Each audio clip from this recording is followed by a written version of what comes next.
Movie ரொம்ப நல்லா இருக்கு. பரவாயில்ல, ஒரு ஏஆர் முருகதாஸோட பிக்சர் பார்த்த மாதிரி இருக்கு. ஸ்டோரி எல்லாமே நல்லா இருக்கு. சிவகார்த்திகேயன் நல்லா நடிச்சிருக்காரு, நீட்டாக இருக்கு. கதை ஓகே, கதை நல்லா தான் இருக்கு, கொஞ்சம் த்ரில்லிங்காக இருக்கு. பட் எனிவே கொஞ்சம் ஒரு மென்டல் டிசார்டர்லாம் கொண்டு வந்து அதை பாசிட்டிவாக முடிச்சிருக்காரு.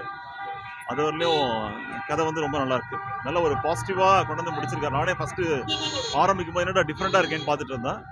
நல்லா கரெக்டாக பாசிட்டிவாக கொண்டு வந்து கொடுத்துருக்காரு. ஏஆர் முருகதாஸ் வந்து நல்லா பண்ணியிருக்காரு. படம் நீட்டாக இருக்கு, நல்லா இருக்கு. எண்டு வரலையும் நல்ல த்ரில்லிங்காகவே போயிட்டு இருக்கு. கொஞ்சம் லெங்க்தாக இருக்கு. இது கொஞ்சம் வேற மாதிரி எடுத்துக்கலாம் அவரோட ஸ்டைலில். இருந்தாலும் இது கொஞ்சம் ஓகே, சம்மாட் ஓகே தான். பெட்டர்னு சொல்ல முடியும். பட் அவரோட ஸ்டைல்னு ஒரு தனியாக இருக்குது. துப்பாக்கியெல்லாம் எப்படி எடுத்தாங்க விறுவிறுன்னு, அந்த மாதிரி விறுவிறுன்னு இல்லை. பட் இருந்தாலும் படம் பார்க்கலாம், நல்லா இருக்கு. நைஸ்.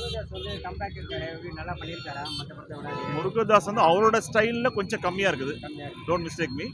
அவர் ஒரு 100%னா ஒரு 80% இப்போ இருக்குது. அவரோட ஸ்டைலுங்கிறது தனியாக இருக்கும்.